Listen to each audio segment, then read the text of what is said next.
Hi, welcome to Man-O-Rama.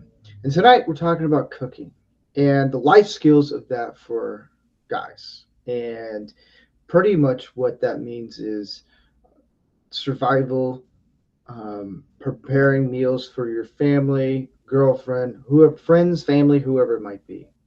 And tonight I am with a great panel, and we're going to get into that very shortly. And I think it's important that we all understand the values of cooking.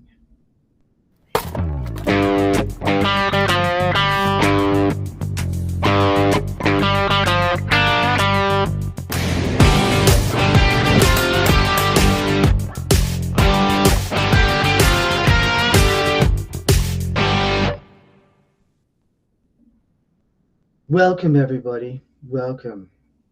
Anyone who has a camera on, they can turn it on. Yes. My camera's not working. Light! Oh We're, no!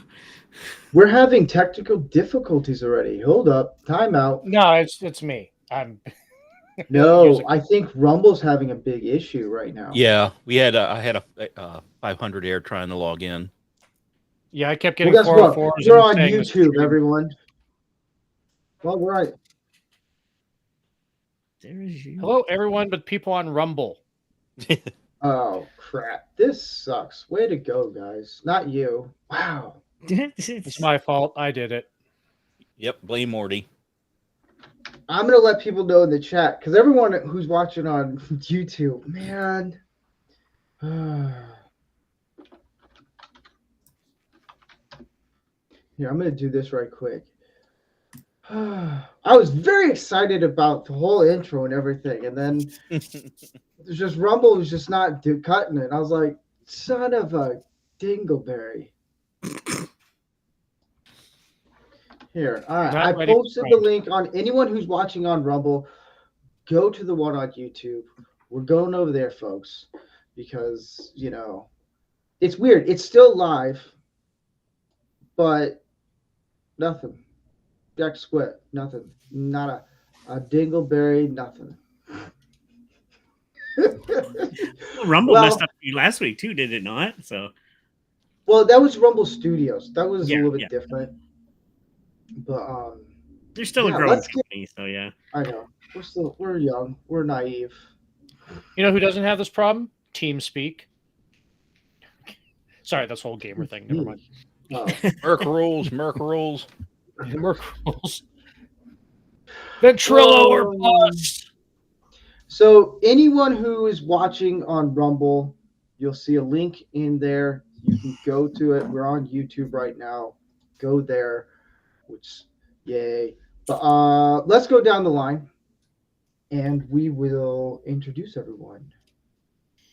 Geek Classic Leftist Tom, how's your week been? Busy, trying to get stuff done, figuring stuff out. Finished another podcast of my own with my AI, and it's quite interesting. And I started introducing not streaming, but gaming. I don't know if people remember Let's Plays, when you actually have game recordings and you put them on your channels. So I did a Fallout, which Fallout is one of my favorite games, but now that it's big again, hey, give me a reason to go back and play it again. So I'm doing Fallout 3 just for fun, and keeping other things doing, my photography, hopefully getting the grant. And that's why I think I can give the poor people's edition. I'm a starving artist, so I'll give you the poor people's meals and the best things to make them with. Fantastic. Orty, how's your week been? You know what? On Twitter, I have been followed by both Sherry Curry and Corin Nemec. So fantastic fucking week on that. But I'm also in Twitmo right now, so But other than that, still dealing with the appendicitis again. Going back to work probably wasn't the best idea. So I had a little bit of a relapse. And other than that, you know what?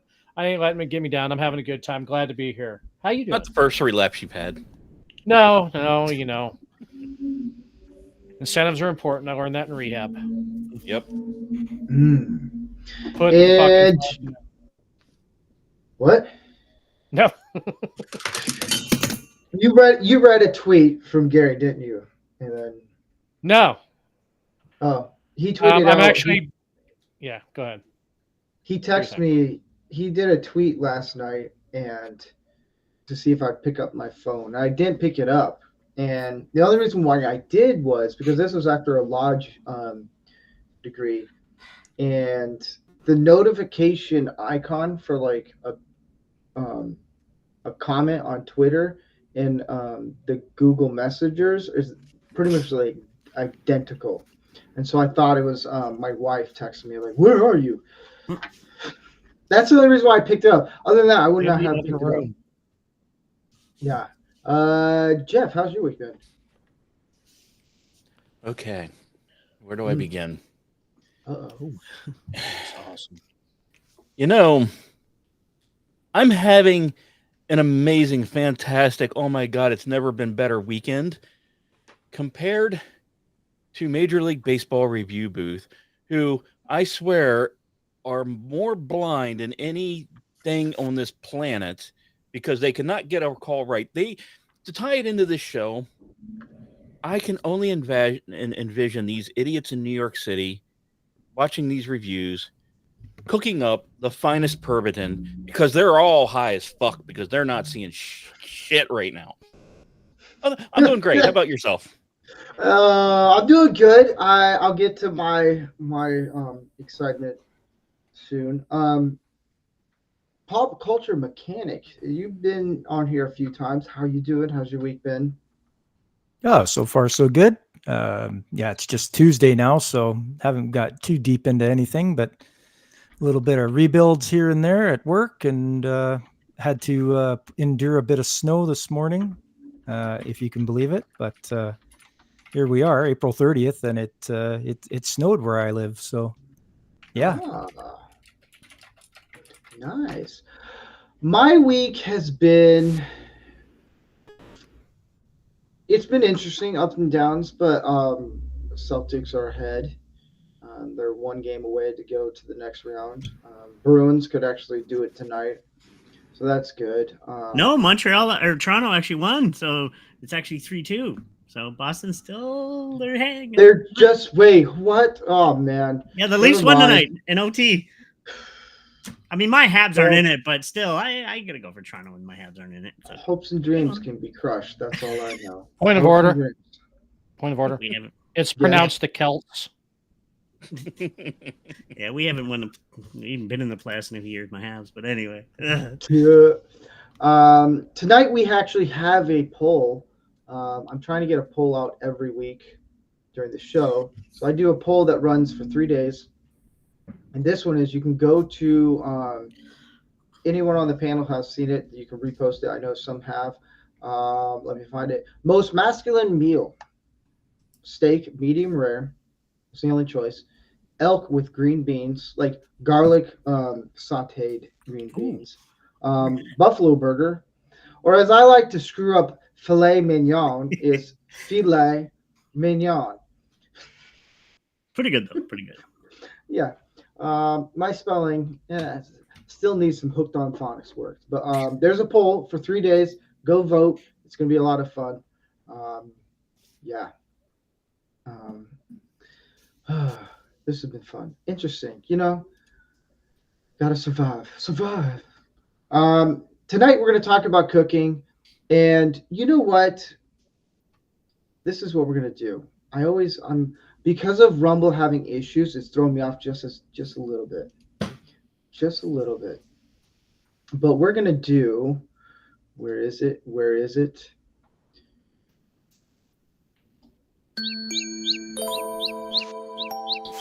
Twitter. That's right, folks. Don't be that guy. We have one tonight. And it's a very important one. It's not more or less the simps, but more or less just don't act like this. I'll bring it up and we can. It's going to be all my tweets, isn't it? Yes, it is. It totally Yes. is, dude. Do you know how long I've spent months going through just combing your entire thing? Here we go. So this tweet was about Sydney Sweeney, whatever her name is. Attractive, but it's either there or here or there, whatever. This one says, again, any so-called pundit who prefers, oh crap, I need to do this. Here we go. We're getting through it, guys. We're getting through it. Okay, so this person did a tweet out. I don't know where, when, who, but again, any so-called pundit who prefers the version on the right is an idiot. Guys, what do you think is the problem with this? Well, aside from her resting bitch face, the one on the right is actually kind of attractive. Okay, Jeff. The fact it's the same person. Yeah, it's the same person. Yeah. Oh shit. It's just a bad photo. No, it's the one on the right is the girlfriend wife coming home, and the other one is, hey, we got a Christmas party to go to. Yeah. I'm doing both of them.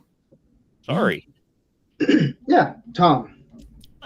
I think she's hot, and the one from the right is from Madam Web. Really bad movie, but I watched it because she was the only good part. But I mean, so what? She looks nice in both. I mean, but now I kind of don't like her with that judgmental tone. It's like, oh, she's one of those. Oh, never mind. Pop culture mechanic.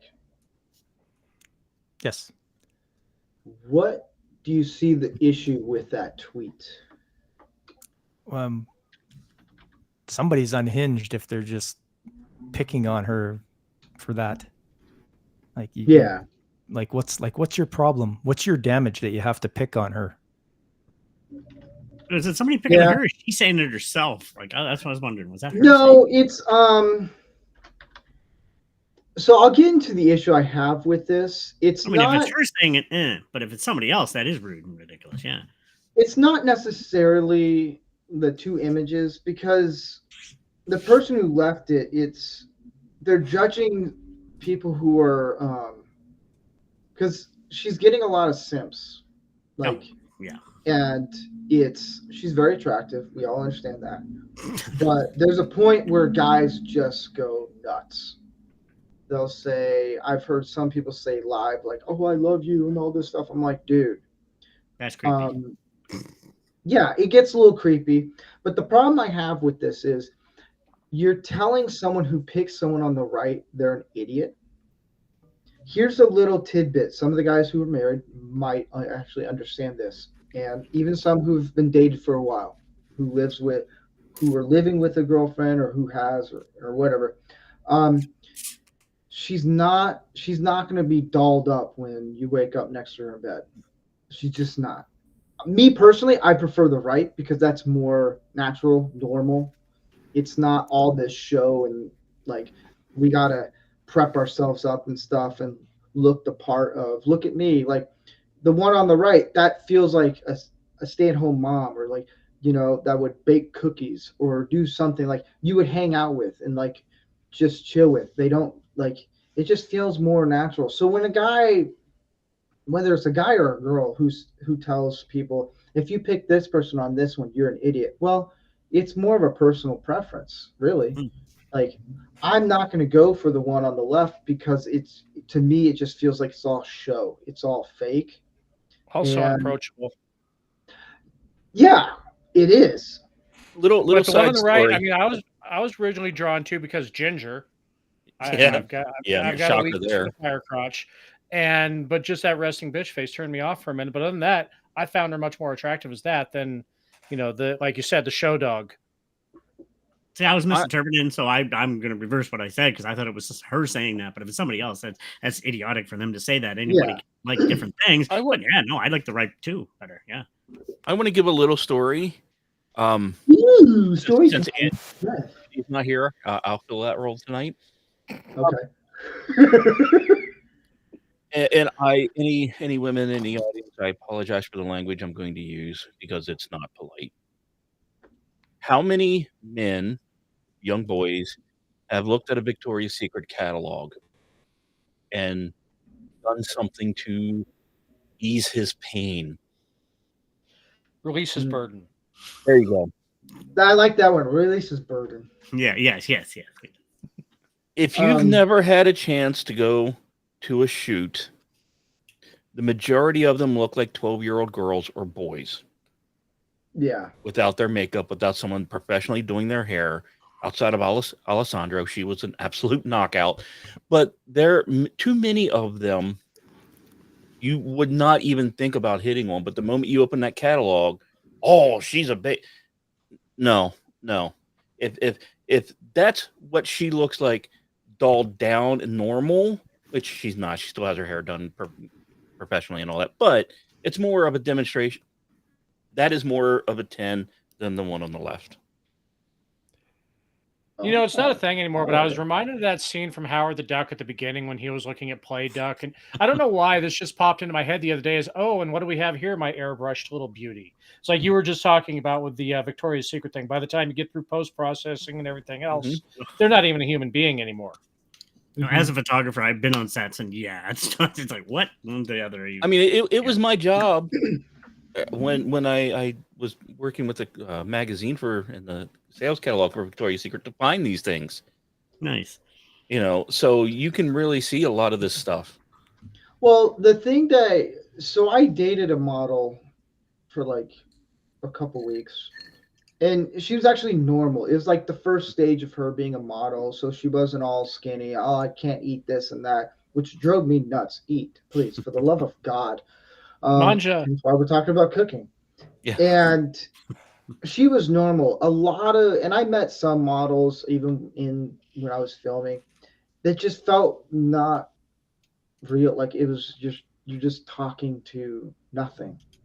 And there's no intellectual conversations there. I'm like, this is okay.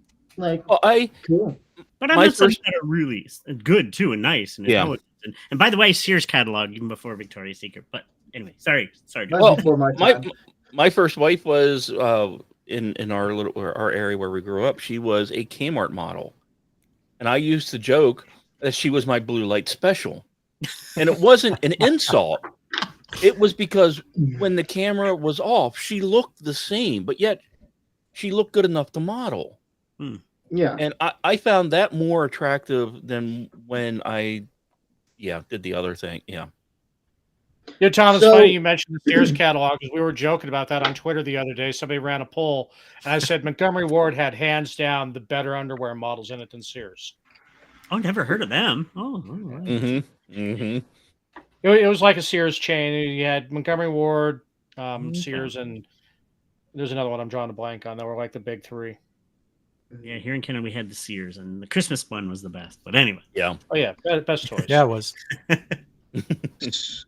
So tonight we're talking about cooking, and we are going to do, because it's Canadian Spider-Man's birthday, and I had something set up for him, because you guys know this.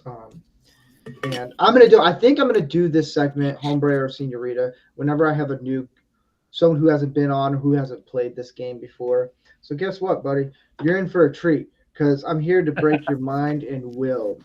Because it's Canadian Spider-Man's birthday today, happy birthday. He wasn't able to make it on because his brother was wanted to celebrate his birthday with him. So I was like, you know what? Go have fun. But I had this guy in Canada tonight. Yeah, I had something set up for him where he was going to be the only one to do Hombre or Senorita because he's never gotten a single one right, just to see him struggle emotionally. So we're going to get to that soon, but I wanted to get into one of the questions of the night. Worst cooking experience? Pop culture mechanic. What would be your worst cooking experience? Oh, I would have to say when I went through I went through a vegetarian phase, and I wanted to make some ribs, mock spare ribs, and that was not great. It involved what was it? Nutritional yeast and peanut butter, and a few other things. And I tried to make those, and for the life of me, I gave up because they were just so horrible. Could not very edible at all. So there's one, chalk one up for the meat side.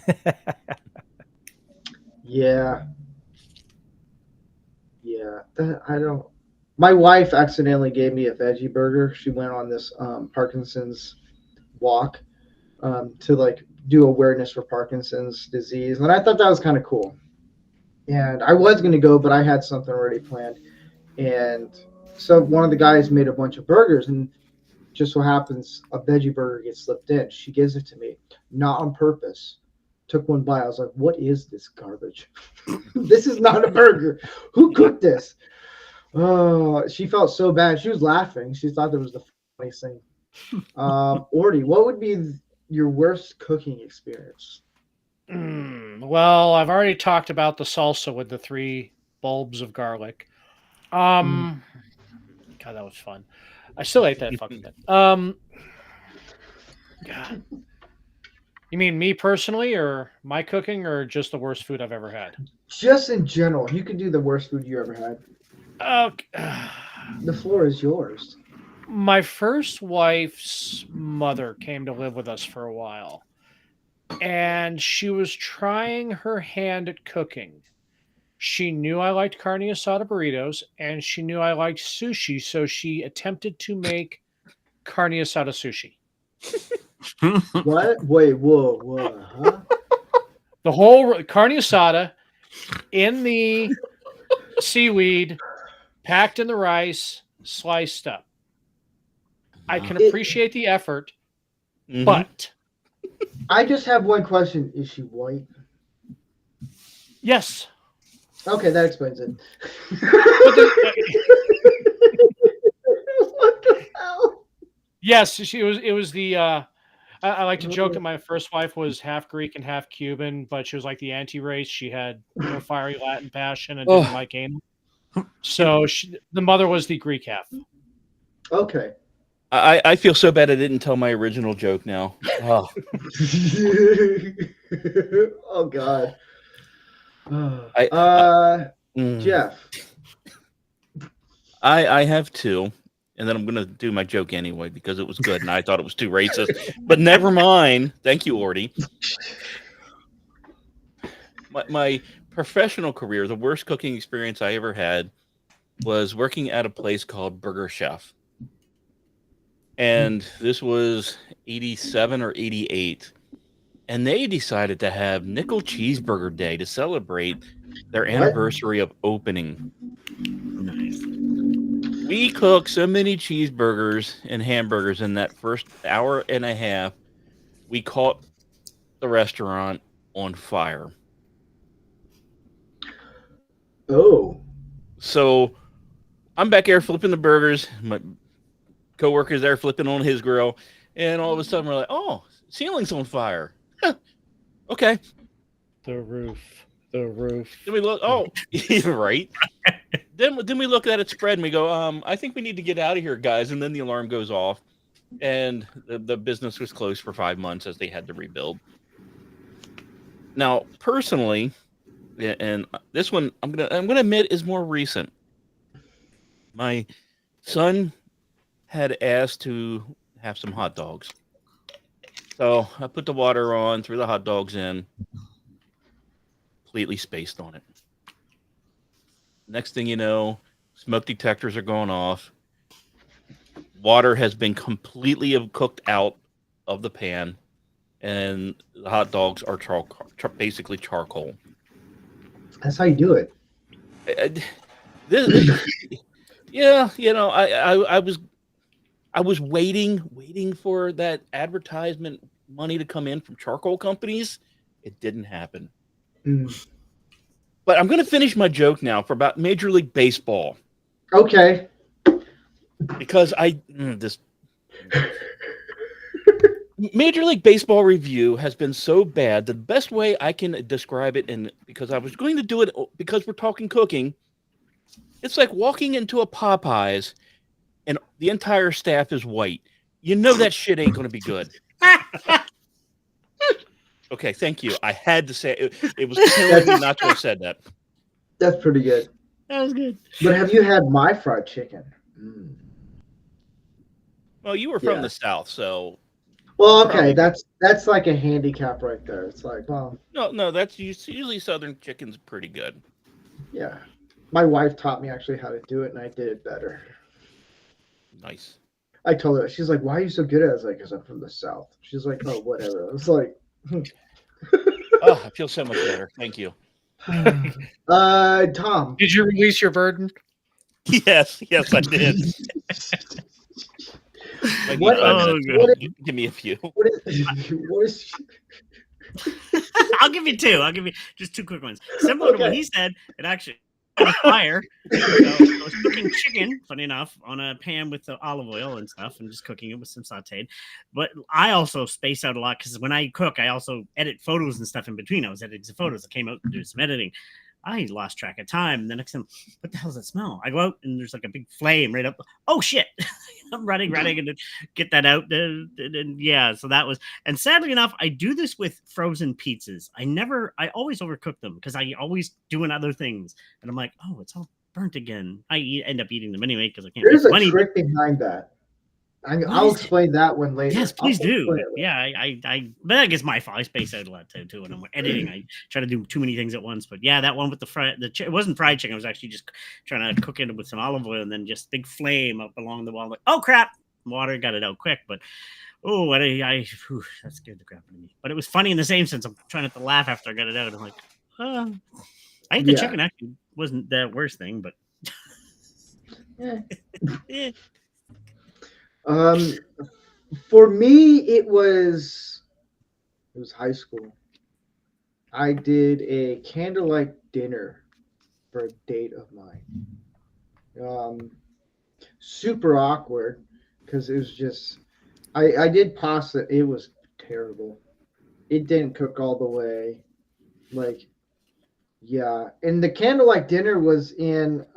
So when I lived in Nebraska, I lived in a small house, but I had half the basement.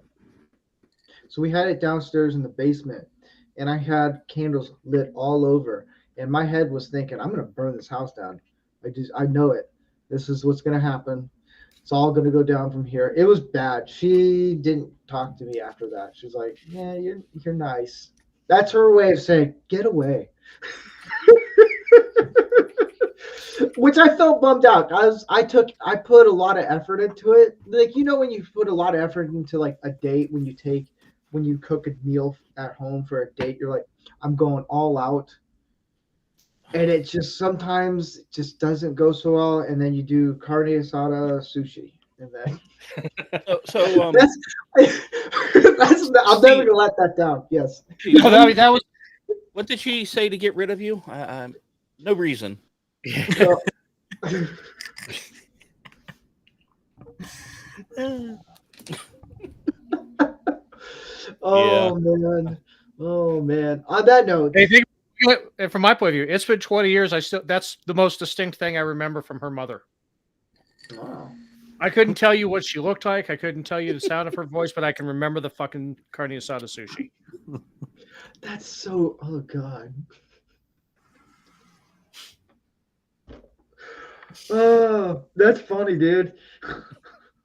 That's taking a whole level of Mexican food to just. I mean, I get fusion cuisine, but fuck. But Jesus. On that note, we're gonna get into one of my favorite jokes in games.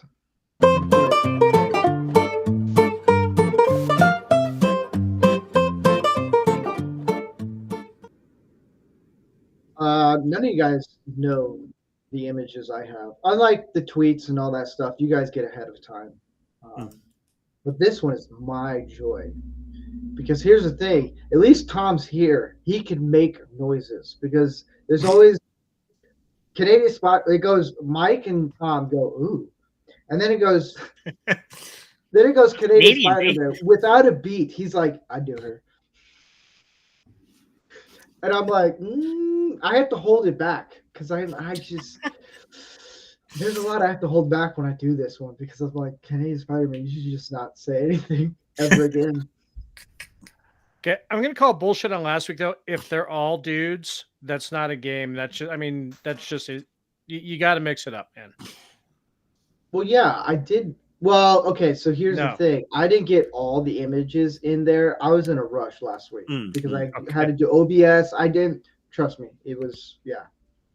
So I apologize to nobody. But that's the game, man. You never know.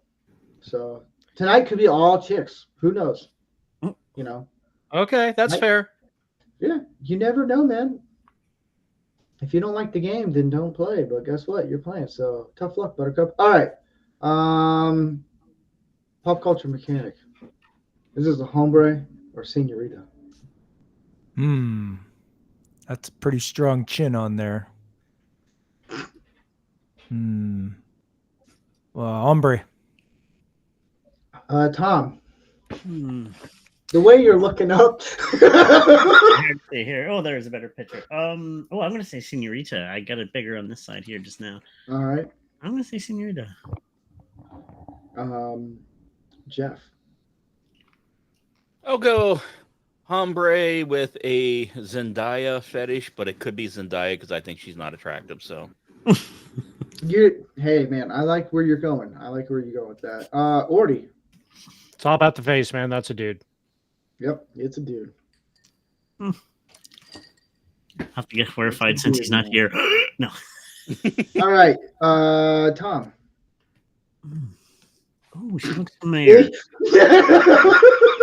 Well, it's so small. It's the sounds I love. I love I just love that. It catches me off guard. I'm gonna say girl on that one. She looks like an actress I've seen. I can't think of it, but she looks like an actress I've seen. So I want to say girl. Orty. You took the picture away, man.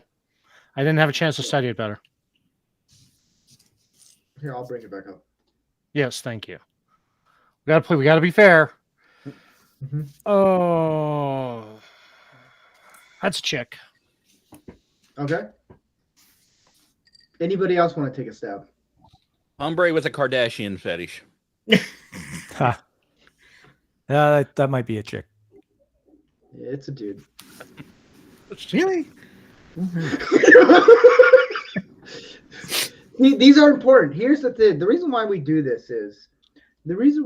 this game is to help guys who are single who want to date, because it's getting a little weird. You can't do the whole, do you remember playing Atari or NES? You can't do that anymore. You can't do those like quizzes. It's to like know the age. Look, now you got to go to resort to like actually like dissect the person of like, fool me once, funny is I 91. Go ahead. Yeah. Never again.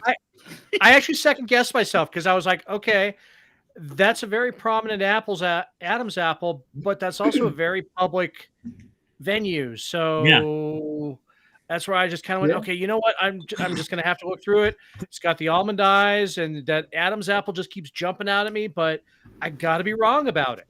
It was the collarbone for me. It reminds me of anybody seen Train Spotting at that one scene. He's in the car making out and just reaches down. What? Yeah. It's hard to tell. All right, we got three more. All right, Orty. God, there's so much goddamn fucking cosplay with that one too. I know. That's a chick. All right, Tom. That's a hard one, but a lot of the girls do the cosplay. I actually wasn't a good person for charity, and from what I see, I'm gonna say girl. You say girl? Yeah, chick. All right, mechanic. Those hands look pretty big. I'm saying that's a guy. All right, Jeff. Dude. Well, Orty, Tom. That's a dude. We're on. Oh, okay. For now, I'm just gonna say, dude, fuck it. All right, so guys, we all know who this is, right? Yeah. Mm-hmm. Guys who are single, that's who a woman looks like. Right there. And she will still kick your fucking ass. Yep. And I would allow her. I would be okay with that. Yeah. But here is Choke me. I'm scare roused. But Canada here just is, weekend, actually, yeah. You guys ready for the granddaddy of them all? Now, this Andre. Every week. Oh man! I love it. You know, it's a man, baby. I noticed No. the picture you posted earlier. On that note, Twitter about thank that. you 40, for playing. 40. Oh, Yeah, wait. I'm a little disappointed in your lack of this answer. That last picture, I'm going to embrace the power of and power and say of it's and. both. yeah. Thank you guys for playing.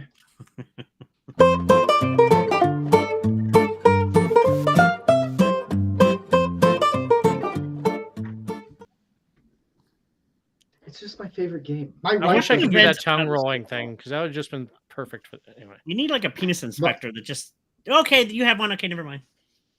But but see, my wife. Okay, so my wife knows I do this game. She really doesn't understand. Like she gets it a little bit, and I explained it to her. I was like, it's supposed to help guys understand how to, in the dating world. Getting harder and harder. That's why I'm glad I'm not dating and I'm married. I've just barely boom made it. Stay away from it now. Yeah, it's yeah. I want to get Gary on this one so I can try to fool him. See, I make him difficult. That's the other thing.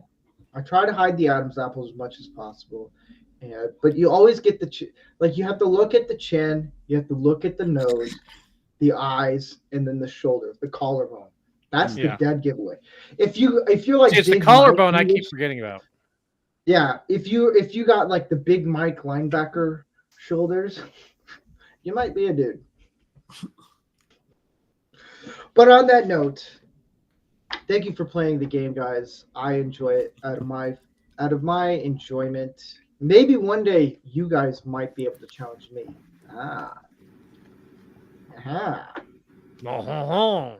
Good luck. Unlike Canadian, but thank you, Tom, for filling in for Canadian Spider-Man.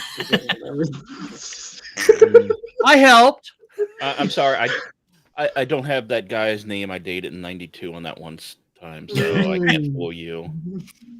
Now there's some girls that have the collar, like Rhea Ripley in WWE. She's pretty thick up top. Well, yeah, those are called steroids.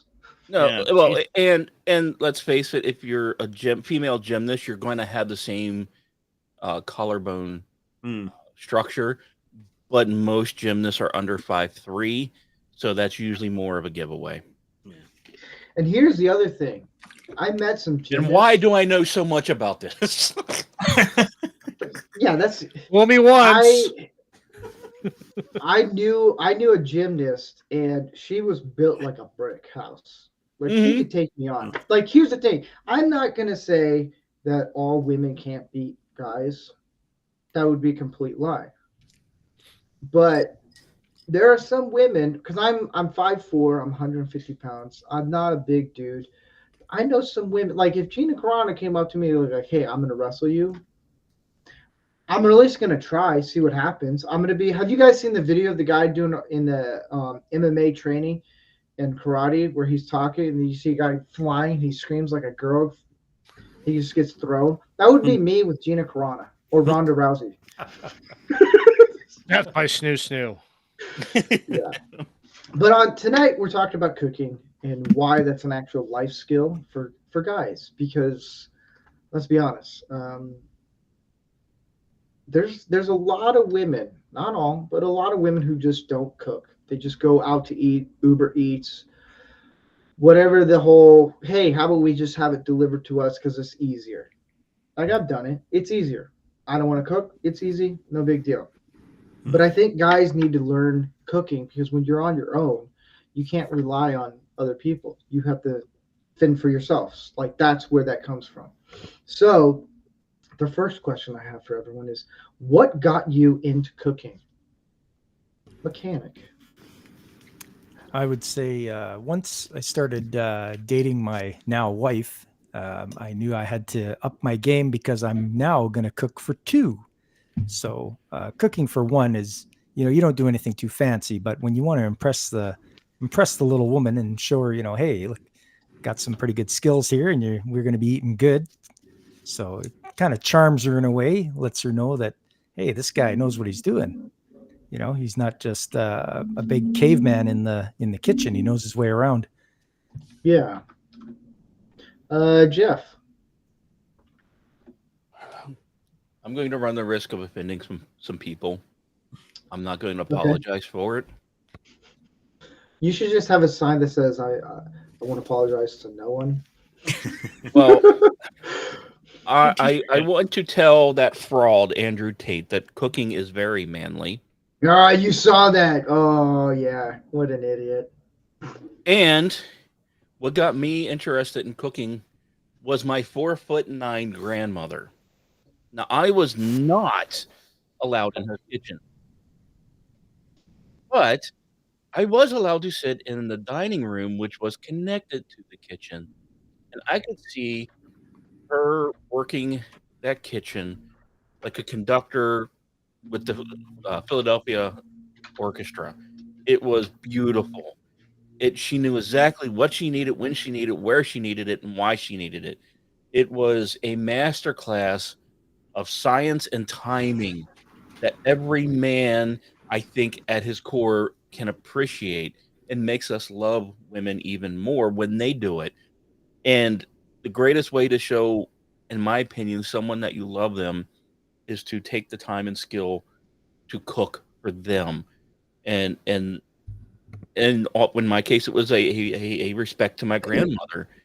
So probably when I was 8 was when I first started it, and noticed her cooking, and all of a sudden I'd be like, can I cook this?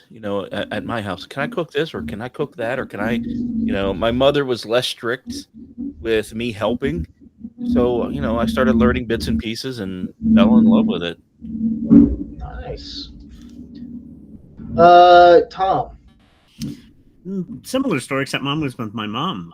She was always cooking these elaborate meals and stuff, and I could watch over and watch it. And then when I moved out when I was still in high school, and I'm like, I was so used to eating good meals, I didn't want to eat just quick things, so I taught myself from what she actually made a book for me too, for some of my favorite meals of how to do it and recipe. And I used to do it. And at first I was just learning, and it was but eventually I learned to do it on my own. Cause when you live on your own, you want to cook what your mom used to make when you're younger. It's like, you want is good. Is it ever good? Rarely, but still I tried. It was just watching her. She cooked these amazing meals and stuff, and inspired me. I want to do that someday. And then when I got on my own, boom, I was able to do it. So just craft dinner all the time, Yeah. Ordy.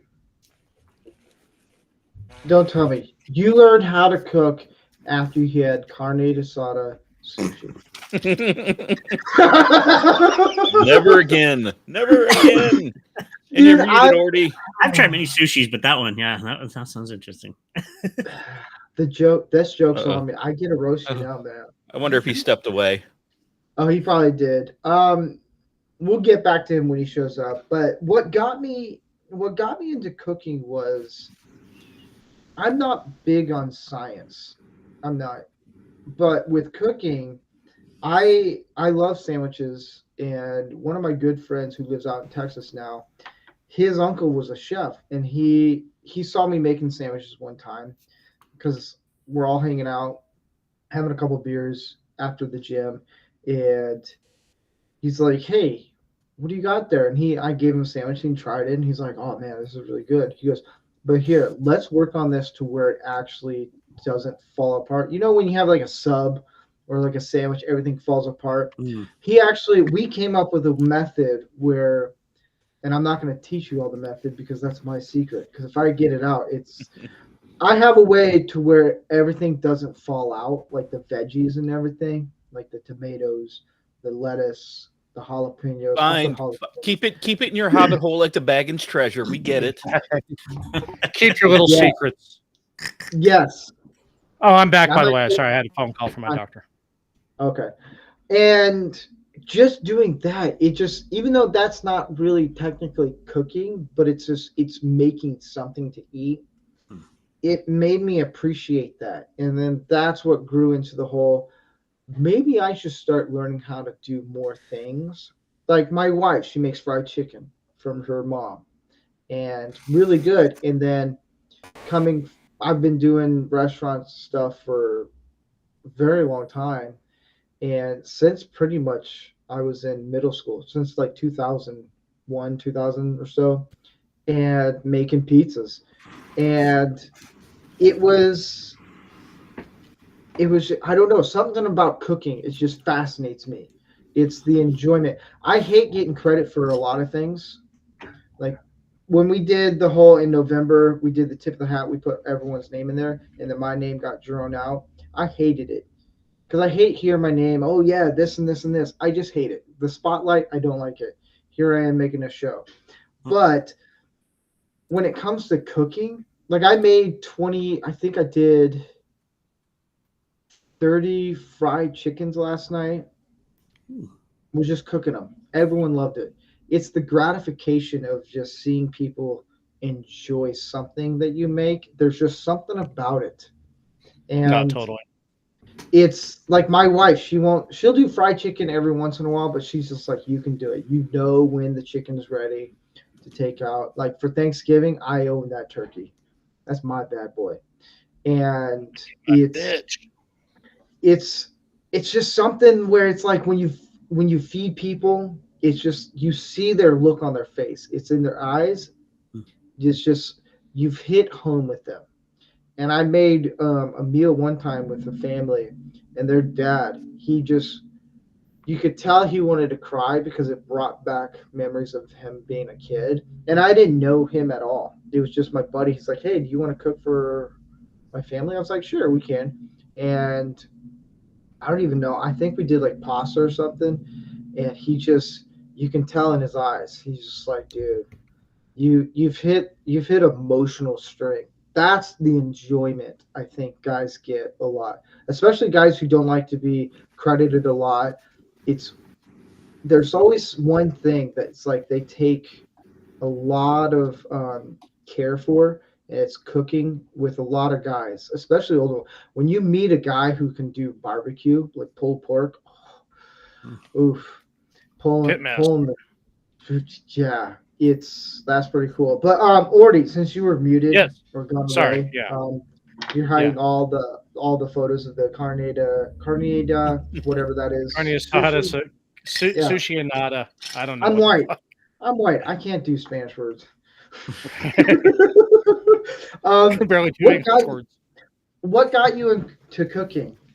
Oh, that was okay. At my dad, he cooking was his catharsis, and he'd get home from work. He was a plumbing contractor, and it was just kind of like he loved cooking. So it was like everybody get out of the fucking kitchen, go whatever, do whatever. It's like, and that would be like if he had a hard day. If he had an okay day, he'd absolutely let my mom just run the kitchen. But if he had a hard day, or if he was going to have like a big dinner party, and it was like he would cook multi-course meals for 20, 30 people, appetizers and everything, have everybody over eating and noshing. And this was like it grew up in my mind as like, this is the adult thing. This is what men do. They bring people around, and they share of their bounty. And that was really what got me into cooking. All right. All right. And I will add, if you don't follow Ordy on Twitter, first shame on you. Please, But for the love of God, do it. uh, I'm going to Just give do him it. praise because I can see his father's influence every holiday, especially Thanksgiving and Christmas, with what he does for his neighbors and his friends. It's actually quite amazing to witness. I Mm. see blushing. Go ahead. Kind Go of like with ahead. Steve. Yeah, I just I know you it's don't like it, but it's the I, truth, yeah. and it's part of that influence that, like I said, we all learn. Like the science and meticulous work of my grandmother is what got me, I think, later in life into brewing because of all the chemistry and the meticulous aspect of it. And to piggyback on what Steve mentioned, when someone would take that first sip, I don't like stouts. Try this one. Try this one I made. Mhm. And you see him take it out of the first sip out of the glass and go, holy fuck, what is this? you know, I had my former boss, and this is one of the greatest compliments. I hope this doesn't step on a question later. He loves stouts, but he loves the Guinness style, the 4 to 6%. And I sent Yeah. him a 12.5% imperial stout that I made. Now, when you serve that imperial stout that I make, when you first pull it out of the fridge, it tastes like chocolate and milk. And then as it warms up, it tastes like coffee. And the best part of it is it doesn't taste like 12%. It tastes like you're not even drinking alcohol. I And need to and, get and he shared it with a bunch of friends at a tasting, and all 8 wrote back saying this was the best stout they ever had because it didn't taste. And none of them believed it was 12.5%, even though I had pictures of everything along the way. They didn't believe it. And when you get that recognition from friends and friends of friends that you've done something right, like I embarrassingly did with Orty, with especially when it comes to his making pies at Christmas time and Thanksgiving. you It make it pies, Morty? Oh yeah, it, it, it my trademark is a sour cream apple pie. yes, Ooh. yeah, yeah. I've never had it because I don't like apples, but I've heard people that you just see it in his feed. It's a sense of pride, and once again, Andrew Tate, go fuck yourself. That guy is, I mean, Now, seriously, anybody who's up for like human trafficking charges shouldn't be talking about what. Never mind. Anyway, No, I agree. yeah, we're not going to get into Andrew Tate. It's like I always with him briefly. Take what he says 50% of the time. He Yeah, said, it's the same way with certain politicians. They'll say some things that are absolutely right, and the rest of the time you're like, God, they suck. That Yeah. I think that's tweet more he's an pissed engagement me farm. off. Yeah, that cooking. I think tweet he does pissed it. me I off. think he does it to troll people. I think that's what he's doing now. But I had a buddy that actually brewed his own beer, and for one of my friend's wedding in Texas, I went to.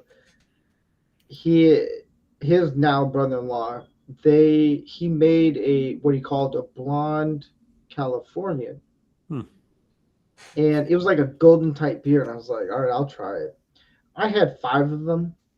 He didn't tell me the percentage of it. It was like a 13% beer, and it looked light, and I was like, cool, I'm having 5 of them. I was gone. I was like, why did you couldn't tell? So I want to try your stout. That sounds delicious It is. because it's a Yeah, milk I stout. mean, not just to hang out with Jeff, but I'm almost want to drive across country to try his beer. I'm thinking about it. I'm thinking it's Well, I got some good news. I am in the process of kicking everything back up. Nice. I can't say where I'm getting some funding from, but I'm getting some funding here to get me started going again. So it's going to happen hopefully this summer. all right. We should make a Rancor beer.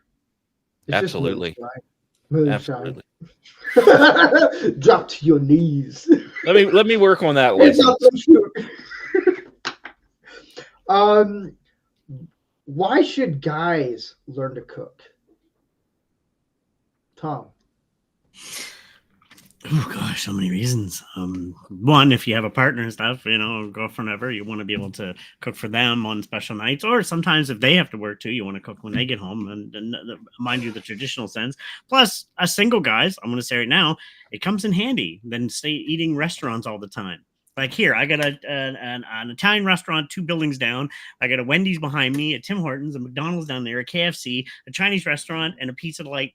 So I'm surrounded by things. And if I eat all these all the time, one, I'd be poor. 2, I'd probably have a heart attack. So it's like, to me, it's better and it's healthier. 1, for a guy such as me, a single guy right now, to be able to cook for yourself. And you don't want to live off craft dinner all the time either. I'm Train. sorry. No. Yeah, that's a train. They're coming for you. Exactly. So it comes in handy, and it's just a good thing to be able to do. If you're on your own and stuff, you'll be able to cook your own food, and it's a crucial part of living too. Let's be honest. I mean, you can't live off junk all the time, processed foods, which I myself this year have been getting off of and doing more home cooking. And I find my health. I've lost weight, and it's just healthier for you too than being processed canned goods and craft dinner, which I love. But no, I shouldn't be eating that all the time. Being diabetic also, I got to be careful. So yeah, it's 1, it's healthy. 2, if you're on your own, it's kind of needed. So Yeah. Susan Exton. I'm sorry if I get your last name wrong. I don't do it on purpose. She says, Steve, my boy says he really enjoys cooking and being creative in the kitchen. Yeah, it's Oh, the it's whole fun idea. too. Yeah, it's like an art Where form sometimes. So it is. It's when you're mm. cooking in the kitchen, you're creating something. You're trying new things. Mechanic.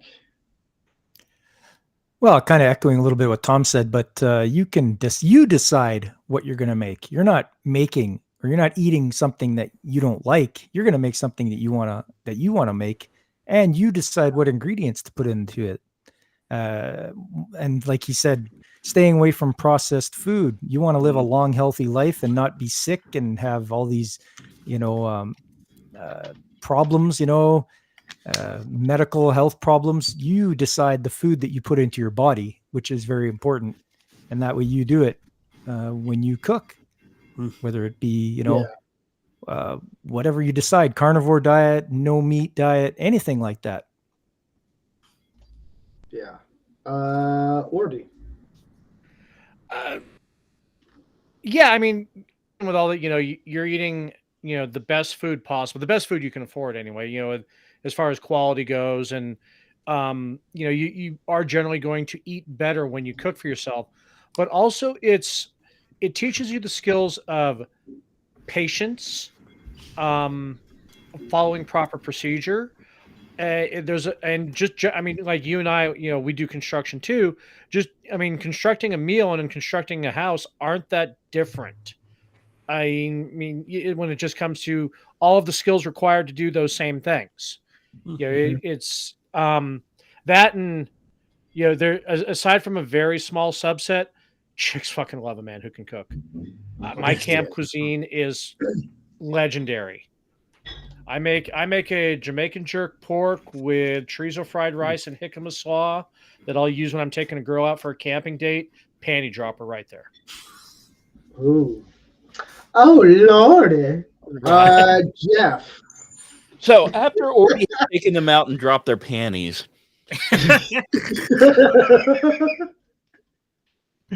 you have to feed your kid. Yeah. And yeah, that's later. Yes. So you have to learn, you can cook along the way.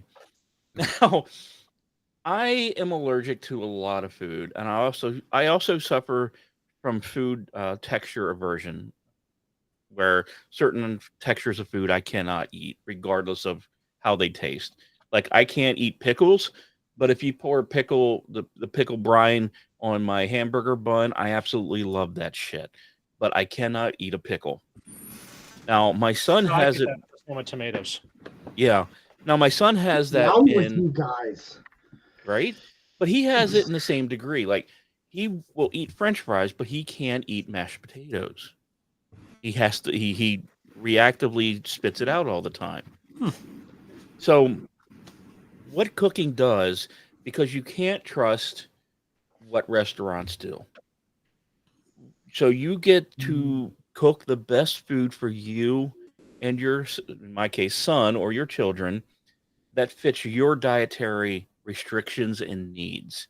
So understanding, okay, my son can't eat this, but he can eat a variant of it.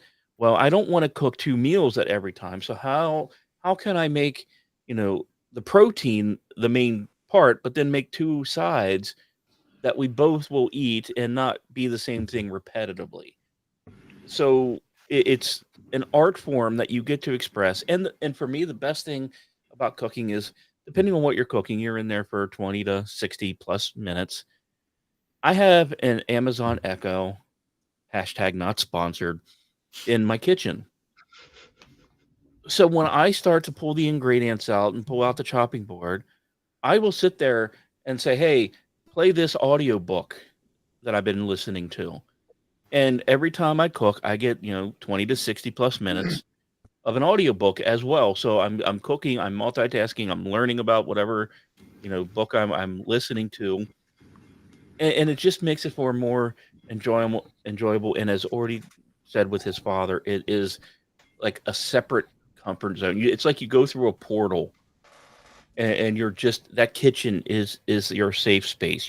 It's your sanctuary.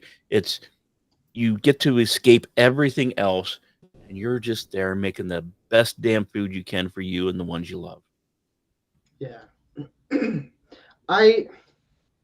guys hit it on the nail on that one. It's Here's the thing. I'm very picky when it comes to sandwiches. I'm very picky when it comes to steak because I know what I like. I like it medium rare. Like elk, do it rare. Because if it goes past that, elk is my favorite meat. Like, I'll do that. Which we actually have Elk a does poll. not go. Elk does not go medium well. You nailed it. You got to do it. The rarer the better. The rarer that you can handle, the better. Because the closer you get to medium, that is well done compared to a steak. Elk. I feel the same way with moose. Yeah. Oh yeah, it's the same, pretty much the same. But it's one of the best. It's healthy too. Um, I'll, that was a nice segue. I do have a poll. What's the most masculine meal? Um, it's steak, medium rare, buffalo meat, filet, because I didn't spell it correctly. It's filet mignon, and then Filet elk. And I mignon. think there's like one other meat in there. It's pretty much just meat. That's masculine. Um, to answer your question, Tom, about frozen pizza, because sometimes I'll do it if I'm like super lazy. It's not the healthiest thing, but it's like, you know what? I've had a very long day. I don't really want to cook. I don't really want to go out. Um, if you cook like a frozen pizza, like DiGiorno, for example, um, I get the pepperoni stuffed crust. Hashtag not sponsored.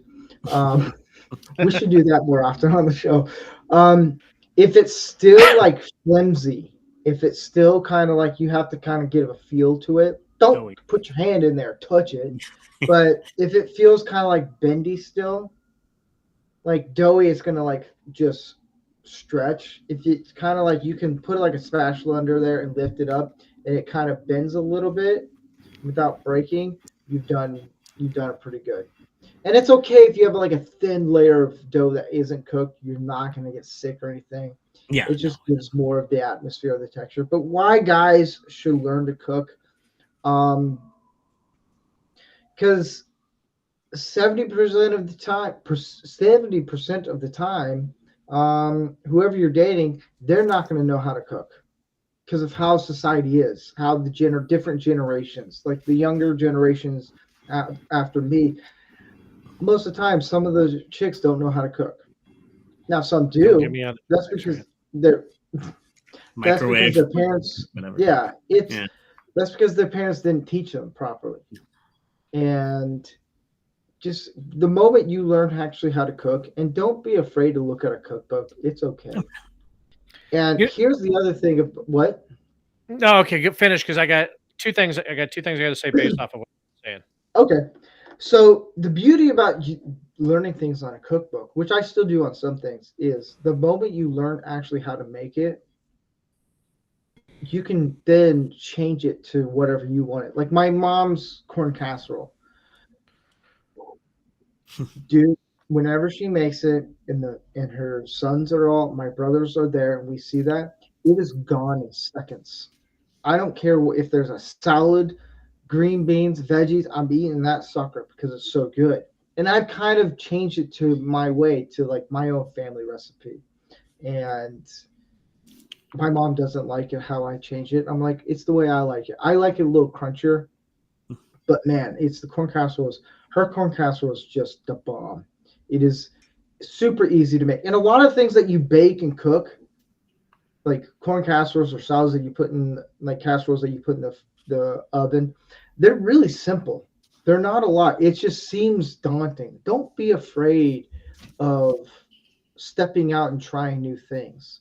Open a cookbook. It's okay. Or go on Google. It's okay to look up ingredients on how to make this. Then you can change it. And also, after you've learned how to cook a lot of things, it's when you look at ingredients, you can kind of eyeball it to like, okay, how about we try it this way? Change up the ingredients a little bit. Do a little bit more of this. Do a little bit more of that. It's because you kind of get a sense of like what's going on. And man, once you've kind of mastered, not Chef Ramsay mastered, but just mastered your own cooking to where you feel comfortable of like, I can do this without a cookbook, no biggie. Or you look at the ingredients, like, I got it down. And it's always good to look at the temperatures and know how long. Those are important.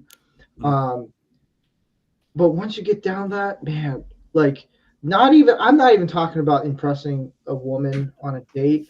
I'm talking about impressing your family, like your in-laws. Like I made a turkey, like every Thanksgiving and holidays and stuff, my father-in-law would do a roast, prime rib or roast beef or something like that. I finally got the chance to do turkey for Thanksgiving. To me, that is the greatest honor you can get. Where the father-in-law is like, you know what? I'm stepping back. You're going to make this. That's head of the I house. made this, dude. It was gone. It was a 20-pound turkey, gone. My brother-in-law, who eats like a Mack truck. This dude is like 6'3", big dude. And he ate it, and he's all like, you got any more? I was like, dude, you ate most of it. Like, it's gone. Got any And more of that big chicken? yeah, it's that moment where it's also a pride thing, where not even a pride thing. It's more of like, I don't even know what the word is, but it's just gratification where people don't even say, you don't even want to say, have people tell you like, oh, this was so amazing. You already know by the look on their face. That's why whenever I cook, I just sit back for a little bit. If I'm cooking for a big group, I don't really eat a lot of the food because I cooked it. I'm smelling it. I'm like, I'll have a little bit. Just sitting back, looking at everyone's faces, it's just prime. What were you going to say, Ordy? Okay, now it's three things. Real quick, addressing the chat. Suzanne, alligator meat is fucking amazing. It to me, Yes. it tasted like Yes. just a big lobster steak. Like if you were to get a cow steak made out of lobster, I had it backstage at a Bad Religion concert. Changed my life. Okay, And fried with barbecue sauce is also good. Yeah, definitely. Okay, first thing on the frozen pizza. I have a theory that we as a society tolerate frozen pizza because of the nostalgia berries from pizza day at elementary school. Mm-hmm. Yeah. Yes. I'm Even dying though I to was have that. homeschooled. Yeah. Okay. Second thing, talking about the reason why Gen X, especially older Gen X like Jeff and I, understand cooking and have embraced cooking. We are closer to the Woman's Day Jello mold cuisine than any other generation, and we are absolutely adamant about never letting that infect civilization again. Gen X That is our too. role Yeah, as Gen X to bury that in the history books. That is a dark part of cuisine that shall never return. Did I get to mechanic? I want to ask. I want to add one more thing. Now, we all talked about how manly it is and what we can learn about the cooking. I used to play D&D every Sunday. Nerd. Yeah, I know. Sorry, I also played hockey so I can kick your ass, but that's a different story. Bring it on, old man. Bring it on. I think Ruth Bader Ginsburg could probably kick your ass. But but we used to play every Sunday from 11 a.m. until 10 p.m. And one of the things that we would do once a month, my first ex-wife and I would do, is we would plan meals and cook them. You know, we would take a 2 or 3 hour break, especially during football season, so we could watch the other guys could watch their team. We would go into the kitchen, work together, had planned a meal, and would spend an hour and a half in the kitchen getting a meal prepped up for the other players. And it was our time to be alone, even though we had a bunch of friends over, because we were laughing, we were joking, so, we were working as a team, and it really created a fun atmosphere that made us feel even more like a unit at that time. So it has the benefits of not only just learning all the aspects of cooking it, but with the if your woman, your partner, whatever, enjoys it as well, you can have some real fun in the kitchen. And let's face it, guys, you're in the kitchen cooking, your girlfriend, your wife is in cooking, a little smack on that backside, as that little bit on the arm around the back onto the side of the hip, and maybe that little whisper in her ear. Once the game's over, the game really starts. You catch my meaning, Mr. Frodo. Yeah. I get it. I get Released your burden. Theme of the night. On a quick side note, I've Yeah. never had elk or gator. They sound good. And by the way, Gator's so good. do you guys know DiGiorno pulled out of Canada? We don't get it in Canada as of last year. They stopped Oh, wow. selling DiGiorno pizzas as of last year. It was really random. They have other products here, but their pizzas they don't sell. So what? So, Mechanic, did we get to you? Yeah, I was first. Okay. When I have this many people, I kind of lose track a little bit. So, because I change it up a little bit, that's the problem I have. That's a me too problem. Hashtag no. Down to me too. Really bad joke. But the thing about gator, living in Florida, it's everywhere. And my wife, we went to Florida for our 5th year anniversary, and I had gator, like, I guess it was like tenders. They did like chicken fingers or something. Ooh, Oh, nice. man, I ate that up so it hit the goods. Oh yeah. It hit me. It yeah. If you're not eating hush puppies with that, you're doing it wrong. Yeah, you guys Oh, said I it have tastes hush similar puppies. to was it Lobster. lobster? Yeah, well, Yeah. Maritimer. We love lobster here. It's like so. Ooh, Well, now I it's really want to lobster and chicken. It's if you get Depending how you cook it, yes. alligator tail in Florida, they do it kind of like chicken fingers. That's more like chicken. It's oh man, with some honey barbecue sauce. Ooh. Mhm. Okay, Steve, let's roll back. Steve My just mouth released is his bird. My mouth is watering like crazy right now. Oh, I'm starving. Oh. I made the mistake. I told everyone who in the Probo, eat before you watch the show. Yeah. I made the mistake of not doing that yet. I'm really hungry for talking all this food. And Vincent was supposed to be on the show, and for some reason he wasn't able to make it, which is okay, because he would always talk about a lot of really good food. Mhm. He would make everyone hungry. We've done, I think, this topic 3 times. The last 2, we were all hungry, and we hated it for him. But I wanted to bring him back because, I think Yeah. Orty's dream trip is coming over to my area, picking up my beer, and going down to visit Vincent for his food.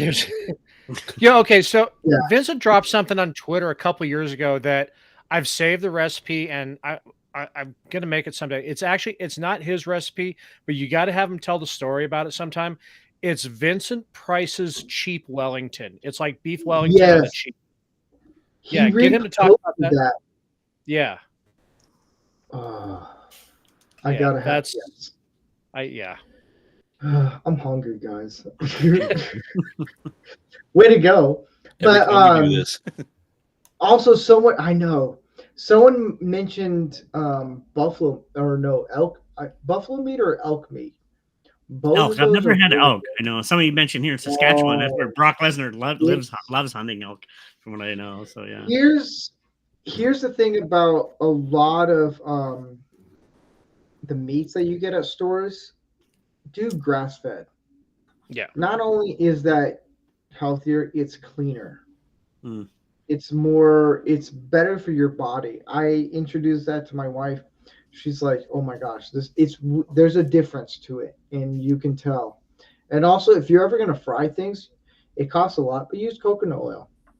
I'm I a do- big belief, especially for the leaner game, if you need some fat added, I use the Wagyu beef tallow on almost any meat. Yeah, you turned me on to that trick, and that's. And talk about coconut oil. One thing I've found too, and it's not that expensive, at least not for us in California. Avocado oil too. I've been using a lot of that lately. That's the word avocado, and I don't like avocado, so I don't. Oh get my it. god! Don't. Oh wait, you just busted my balls about tomatoes, and you're like, oh, I don't like avocado. Here's the thing: I will bust your balls over avocado. Only Californians are obsessed over avocados. If you go to the Midwest, it's like maybe once in a while.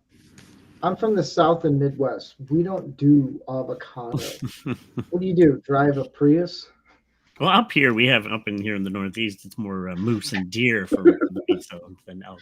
A deer's good. Moose is. I love moose. See, I like the game meat. I like elk. I like. The one thing the problem I have with venison, and not so much venison, but I mean to a point with venison and a lot of like sheep and goat and lamb. It's just they have a different texture and flavor to their meat than like elk and the larger of the animals. It's anytime anybody offers me sheep or goat, it's like, no, thank you. I live in a first world country. Well, it's good. It's like sheep is healthier for you, but the problem is if you eat too much of it, it can actually like mess you up a little bit. I also found out there was a study, I think it was Harvard or Stanford. They found out that red meat, when you do it medium rare to rare, it's actually healthier for you because it helps battle some cancer. And not all cancer, but some. I'm like, thank you. And they found out that butter is actually good for you. Oh man, eggs aren't bad for you. That's why don't listen to science about food. Here's the thing, Jeff. Your son doesn't like mashed potatoes. I'll make him some mashed potatoes, and I guarantee you he's gonna like it. It's the texture. It does. It's not the flavor. It's the texture. Oh, it is? Yep. What if it's like chunky still? No, I've tried that. I know some people that have the same thing. What's wrong with your kids? He's mine. Genetic stock. Right. Jeff and I both do Hello Fresh and Hello Chef, and so many of those recipes are mashed potatoes. Even I get sick of it to the point that it's like, you know what? I'm just going to cube it up and bake them. Yep. Yeah. You know, Suzanne said you did this, Steve. Now I'm cooking. I'm up cooking all night, dude. So there you go, man. Yeah, sheep with curry sauce was one of my favorites. Way having sheep. Oh, God. Orty, I know you mentioned your love of venison. The only way I can eat venison is with smoked Gouda. I don't know why. Yeah, I mean, no, I could totally see the value of that. It's like if somebody offers me venison, I'll be like, okay, I'll eat it. But you're if it's paired with like a good cheese, you're totally. Or like what were brown sugar carrots that I enjoy. Oh yeah. All right. So the next question, Mechanic, you ready? Yep. What are the benefits for guys to learn cooking? Benefits. Yeah. Well, like say, you can control what you put in. You can decide what your quality of ingredients are going to be, whether you want to go to the extremes and go right to the farmer or butcher or where it happens to be, or if you can't do that, you're going to go to like your local grocery store or even Walmart. I guess they sell groceries. So that's one of the things you can control. I think that's one of the most important benefits is you decide what you're going to eat. You are the one that's going to be, I'm going to cook this. I'm going to cook it this way, and I'm going to enjoy it because that's the way I like it. Tom. That's really jumping on that. It is exactly the same as we control what we eat. And like I said, as being a diabetic as such, I got to be careful what I put in it. And I can, a restaurant, you don't know what's really in it unless you're going to ask the chef or whatever, or anything like that. Here, a grocery store right down the street. Okay, I need to get some tomato. Run down. I need to get this. I run down. What I want is in my meal and going in my body. I'm going to choose. And it's just like anybody else. You get to choose what you put into your meals and try things, experiment with different things. And, like I said, you're not eating processed foods all the time. And I'm guilty for doing that occasionally, quick time. But it's healthier for you mainly, too. Learning to cook for yourself is just plain healthier and better. And eventually I'm hoping to get off those pills eventually, which I'm getting closer to. So, but it's because I've learned to cook on my own, taught myself, and, I control what goes into me. And I think that's very important. Yeah. Jeff. Might have a little story on this one. I was involved a avocado sushi? No. I grew up, thankfully, my grandfather had a 1,000-acre farm that sold it to his oldest son, and my other uncle had a butcher shop. Now, the squeals of pigs being slaughtered will never, ever, ever, ever, ever exit my mind because that is the worst sound on the planet, other than maybe Nancy Pelosi speaking. But for some of us that are older, this is going to be a little harder to remember. The benefit of cooking to me was bravery. And it's going to sound weird, but how many of you remember the first time your mom, your dad, your parent, your guardian, whatever, allowed you in the kitchen and cut something with a sharp knife? Okay. That was a step of, oh my God, they trust me. And then you have that fear, oh my God, I got to cut this. I got to cut this. And you're watching your fingers and you're doing this and you're doing that. And you overcome a fear that most people don't, I think, recognize at times. So being trusted by an adult with a sharp blade and then learning how to use it properly is like I want to say it's an evolutionary step that we sometimes don't take proper value in. And in my case, seeing my sons, the first time he took a sharp knife as we were prepping in the kitchen, you can see the look on their face.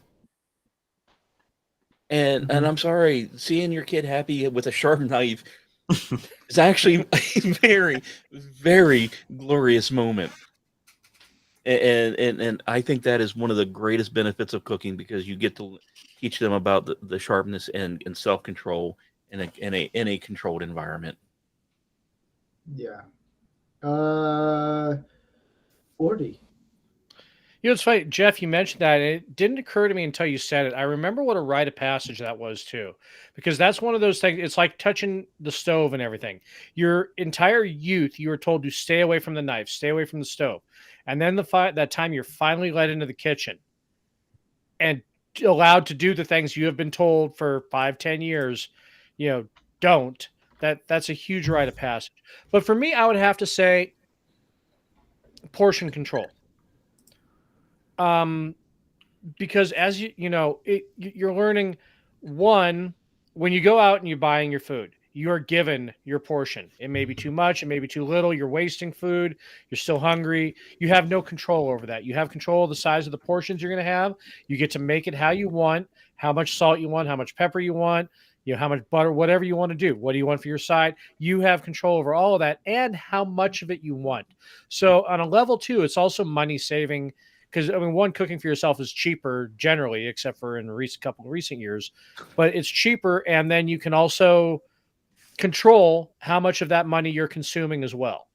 How much you want to trim, how much is waste, how much is, how fancy you want to be with what kind of steak you're going to eat. Do I want a T-bone tonight? Do I want filet mignon? Do I want just, good fucking T-bone? Whatever, So... the question is, okay, what do you want? Steak. Great. How do you want it?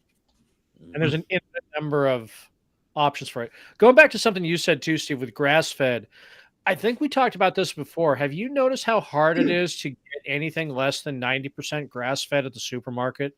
You almost have to go to the butcher. Getting that that's extra... where you have to get it. No, I know. It's like, if you're in the supermarket and you're just like, okay, you know what? I'm just going to grab a pound of, ground for fucking burgers or whatever. And then you get there, it's like all 90%. That is the worst burger on the planet. That is the most driest, pathetic fucking waste of cow. Give me 73 or give me death. Yeah. Doesn't matter if there's Wagyu or Kobe or anything else. You're right. If you don't have that extra, at least 10% fat content, you might as well just give it to your dog. Yeah. Yeah. Someone mentioned, right before we get to the next person, someone said CEO Franco Juan... No, crap. Guerra? We'll go with that. Presidente for life.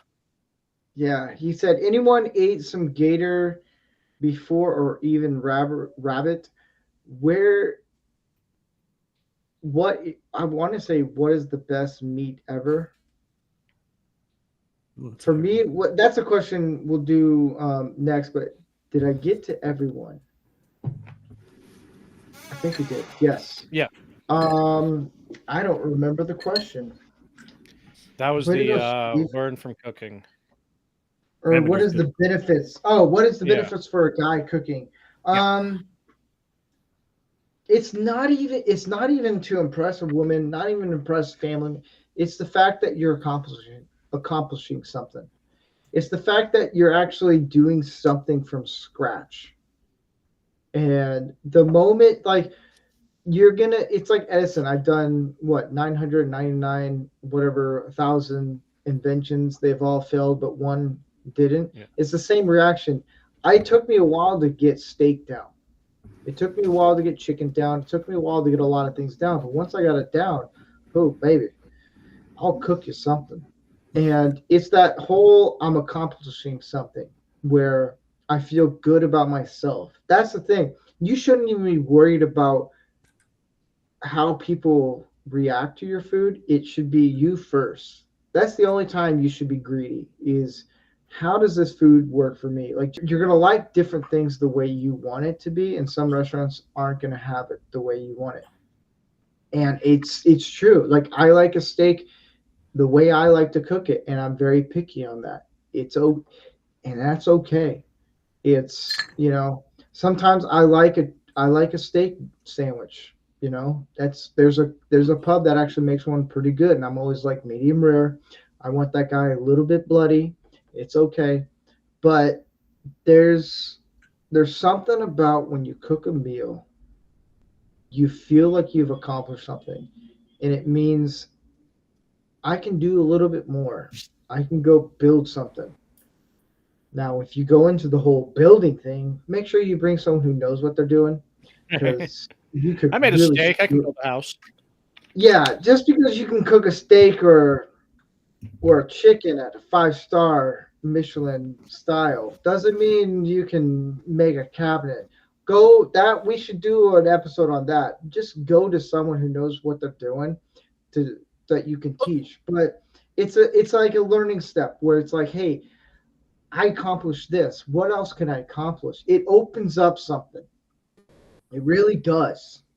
And the other benefit of learning how to cook is when you go to a restaurant and you look at the menu and they offer something that you normally cook and you're like, why are they adding this?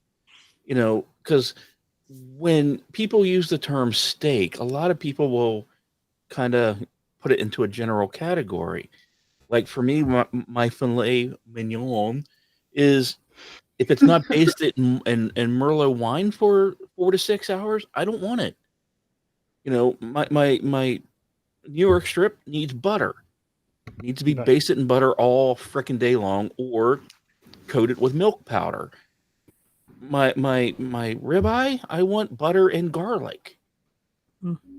Because even though they're all coming from the same cow, that cow is not coming out to tell you how to cook itself. And so Not yet. Not yet. Until we get We'll the get meal there of the day. eventually. Exactly. So, part of that whole benefit of cooking is when you do actually go out and cook or go out to order something at a restaurant, A, you're not going to look like an idiot because you're going to order the worst thing on the menu.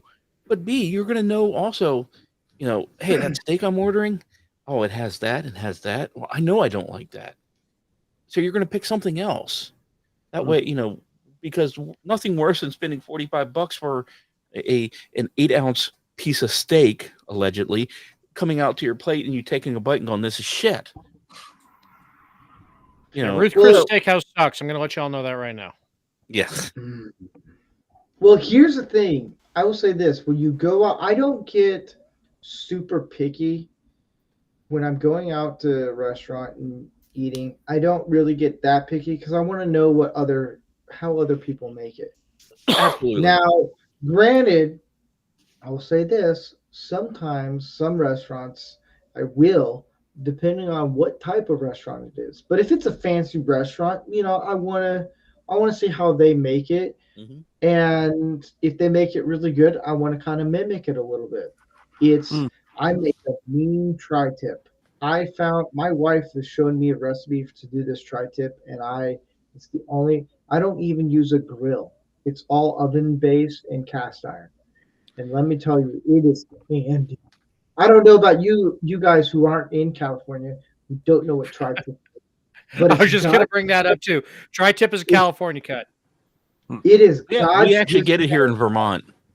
Really, because when Yeah. I was California in East. we went to a restaurant, a steakhouse, and I was like, I want to get a try. Do you guys have tri-tip? They just looked at me like, oh, you're a California. I was like, I lived down the street here before. Like, great.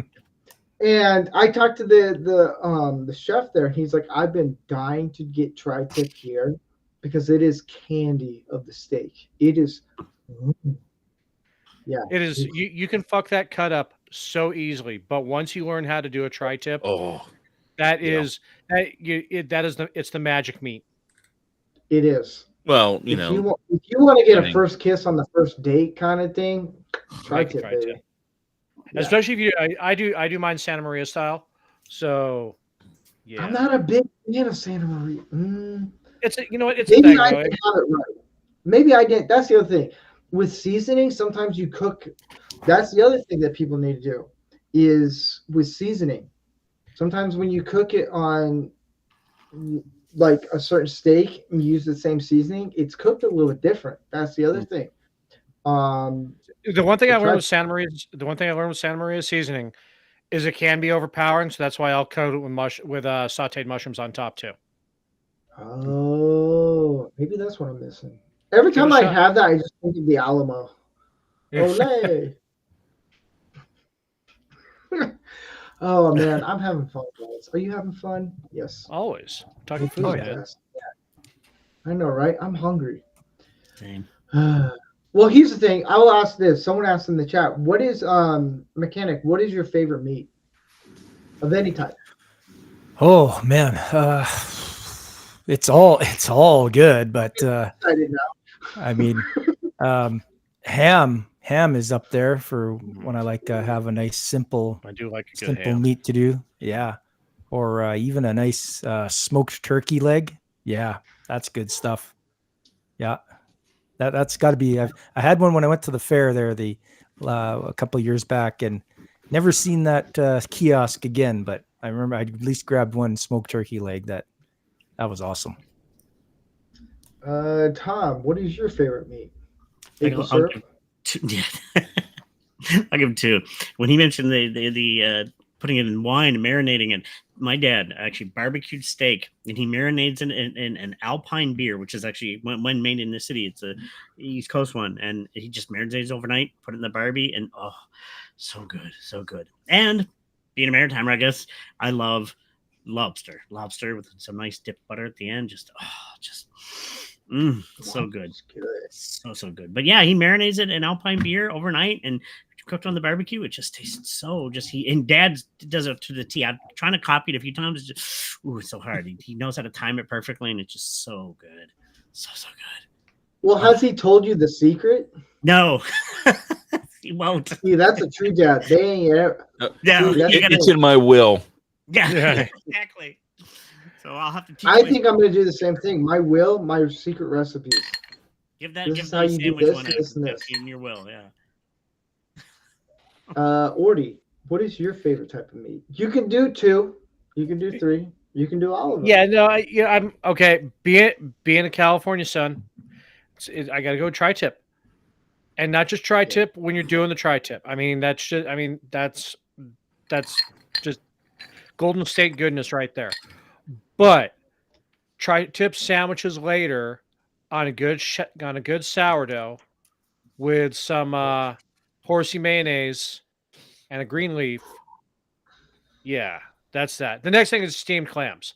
I can put down a bucket of steamed clams. I just throw the napkin over my head to hide my sin from God and go to town. I actually got into clams recently. Yeah. Giggity. They're good. Fried. I always thought they were the texture thing. I'm a texture guy. I can't do grits. I can't do cottage cheese. I can't do zucchini. Make me a zucchini brownie. I can tell you there's zucchini in there.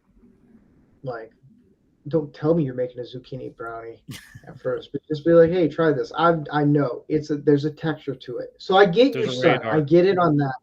But mashed potatoes? Jeff, what's your favorite type of meat? I'm gonna go very, very, very specific. As someone who grew up south of the Mason-Dixon line, you are talking old-fashioned pig roast Mhm. bacon. The cut of bacon from an all-day pig roast is the ambrosia of the gods of bacon and meat. Klondike says, what would you do for a Klondike bar? There is no limit on what I would do for a pig roast bacon slice right now. Now, here's Back a question bacon. I have. Oh. All bacon on that pig. I don't No, I care. know. I just say, yeah. Pork belly and back Here's a bacon. question I have for the guys. How do you like your bacon? Orty. Thick cut. There's only two. Well, no, wait. When you're cooking it, how do Okay. you like it? Flimsy 3. or just cooked? 3. No. It's got to be right. Just firm enough to break the egg yolk and dunk. And then soft enough to chew. All right, Jeff. Depends on the application. That's yeah. Okay. Because if I am throwing it in my macaroni and cheese, I want a 5 or 6 on the scale. Sure. All right. Yeah. If I am eating it as a side on my breakfast, lunch, dinner outside of macaroni and cheese, probably a 3.5. See, now you got a good point because you can't do a 3 on a BLT. You got to go 4 or 5. You can, but it has to be thick. This Right, sucker's got to be thick. Yeah. Yeah, you're basically at ham at that point. Yeah. Mechanic. I'd have to say I like mine a little on the softer side. I don't want to have to bite into it and have it shatter like glass. So, yeah, a little softer for me. Tom. I like the application thing depending on how you're using it, but if it by itself, he stumped us on that one. I know it's like wait, but yeah, for me, if Now I'm we got to eating ring out it, the question. I like a little crunch to it. I like it crunchy. I do. I just not too like you're black, but it's just good, crisp, and just falls apart in your mouth. Just I like what Jeff said. You're onto something there. Like if you have a mac and cheese or whatever, it makes sense. But man, I want to take a bite into that bacon and just hear the pig squeal. Mm-hmm. Like I like it really flimsy. It's to me that's where I get the fat And that's the what she texture said. and the sweetness. Yeah. You know it. Talk about mac and cheese. Yeah. I used to work at a You place we had avocado sushi. yeah. Carne asada. I used to work at a barbecue joint. We had deep fried mac and cheese. You had your choice of 2 proteins and 2 vegetables in it. So mine would always be pulled pork and rib meat and mushrooms and corn. So mechanic, I don't know if did we get to you? What's your favorite type of meat? Oh yeah. Who did I get to? Bacon. Yeah, I did the ham and the smoked That's turkey. Did I miss anyone else? Mine too are tri-tip. It's just I can get a whole one. I'll eat the whole thing. I don't care. Yeah, I don't care if I look like a fat 16-year-old girl, which I've been told I eat like a fat 16-year-old girl. Like I'll eat. Like when Gary told me that one time, he's like, "Dude, you eat way too much." And I was like, "I love food, and I'm only 150 pounds. I don't know how that happened, but God bless It'll me." change. Call metabolism. Look change. into it. I'm so sorry. It'll change. I can't have hot dogs or brat because of pork, because it really screws up my body. I can't even have hot wings as much anymore because I love hot wings, but dude, I went the other night to watch the Lakers basketball game. Man, it sucked after, but elk is one of my favorite meats. If you haven't had the chance to actually have really good elk or even bison meat, Like bison jerky is phenomenal. Elk jerky, those two right there, elk and bison are really good, and they're healthy for you.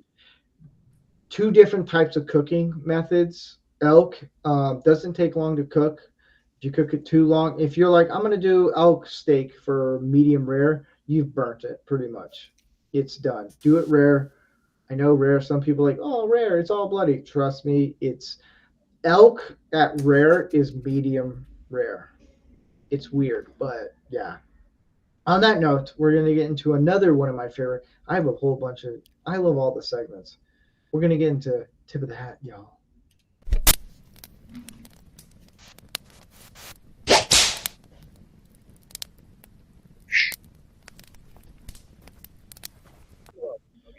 The whip is very seductive.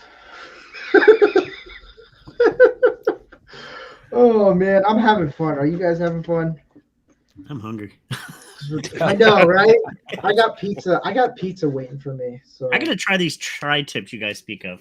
So Yeah. I'll Okay. teach you after the. No, you can Some go. areas call it triangle cut. So right this yeah. down. Breaking find news. tri-tip. Yeah. Breaking Oh, news. what? MLB review booth got one right. Back to the show. Hell you say.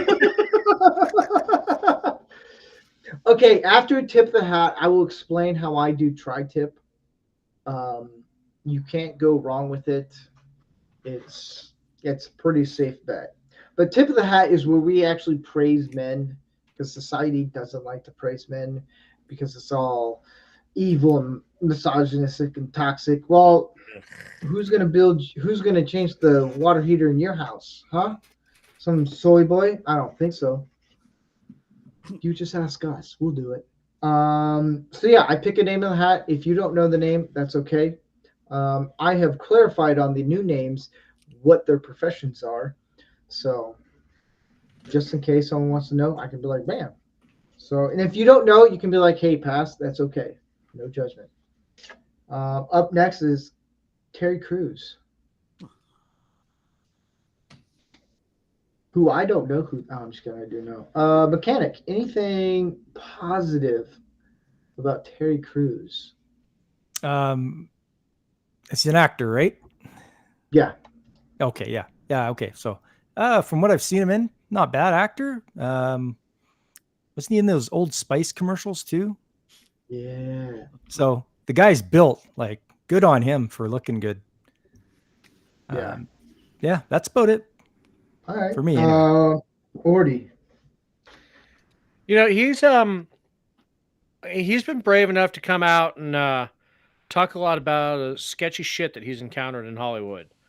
Mm-hmm. And especially mentioning that he's kind of a big dude, and you wouldn't think that it would happen to him, but there's been he's basically been he's a Me Too guy too. So, and he's come out and talked about that, so I'm going to give him props on that one. All right. Jeff. Terry Crews. Okay. Uh-oh. Not going to play it because it's 11:45 here. Okay. This is one of the instruments I play. It is considered very unmanly. Have you ever heard Terry Crews play the flute? I didn't know Yeah, he he's played the good. flute. Yeah. He is fucking fantastic at playing the flute. He did it on what's that show he's on, America's Got Talent? Yeah. Or one of the dude is phenomenal with the flute. Now I played it in high school and my first attempt at college in jazz band, and it's probably my second best instrument I'm good at. Well, third with the theme of the night. It's often joked about. When I was in high school, I would hide the flute that I had to use for jazz band in my saxophone case so people wouldn't make fun of me. But seeing Terry Crews get up on stage and rock the fuck out of a flute and be good at it and be his size, that I borderline past platonic. I love this man because Hey, that is just yeah. all right. I did okay. Now I have to go look him up playing the flute. All right. Tom. Yeah, no. Funny guy. I mean, he's done comedic roles and his acting. Really good actor, actually, underrated. I've seen the flute thing. It is amazing. It's like wow. He talks about his being raised mostly by his mom because his alcoholic dad and stuff. Another thing people don't know, or maybe do know, he likes working on computers. He builds his own computers. He's a gamer too. So and just, I saw his videos with drawing a blank on him. Jay's 2 His cents. son, right? Yes. Oh yes, yeah. yes. Yeah, and he help it, and he's a gamer, and he just seems like a genuinely good human being. Like you were mentioning about him speaking out about what's going on in Hollywood, and he's a big guy. I wouldn't think so, but he's not afraid to, and he seems just like a genuinely good human, and just and like I said, I enjoy his acting too. Funny as heck. Yeah. Yeah. Now that I know he plays the flute, I will never make fun of a man who plays a flute. Like, I like the sound of a flute. Oh, yeah. I don't see many men playing the flute. But seeing a guy that size, he used to play the NFL. Mm-hmm. I don't think I ever, that's the other thing. He enjoys just having fun. Like, he's come out, talked a lot about the sketchy things in Hollywood. Props on him. His life story is pretty cool, but he just likes to have fun, man. That's the thing. It's have fun, baby. Life sucks at times, but just it's okay to have fun. What's next? I've never had a trouble with thinking the flute wasn't manly because every Revolutionary War painting you ever see, you got some kid who wasn't big enough to carry a gun. One of them's carrying a drum. One of them's carrying the colors. The other one's playing the flute. Props to all of them. Yeah. Props to all of them. I think if you can learn an instrument, way to go. That's another. We might do that as a topic. All right, Bernie Mac. Does anybody know who Bernie Mac is? Mm-hmm. Okay. Jeff.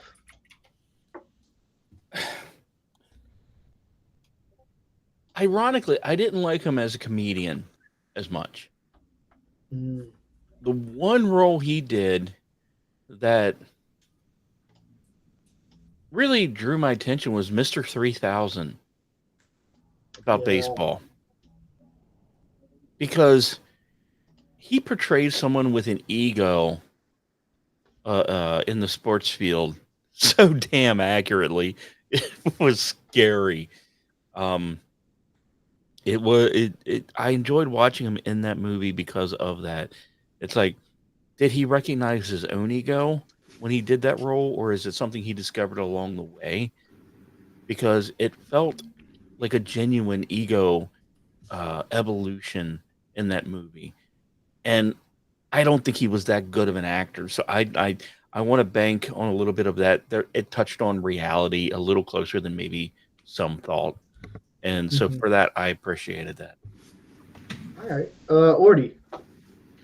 I was never a fan of his TV show or his acting, but his stand-up comedy, he was still in that bridge where you were allowed to be funny, where you had like him, Martin Lawrence, and they were, especially during the Def Comedy Jam tour, where they were still, going back to, the roots of Richard Pryor and Eddie Murphy and the rest, and they were still being able to do that comedy where we were all able to laugh at each other.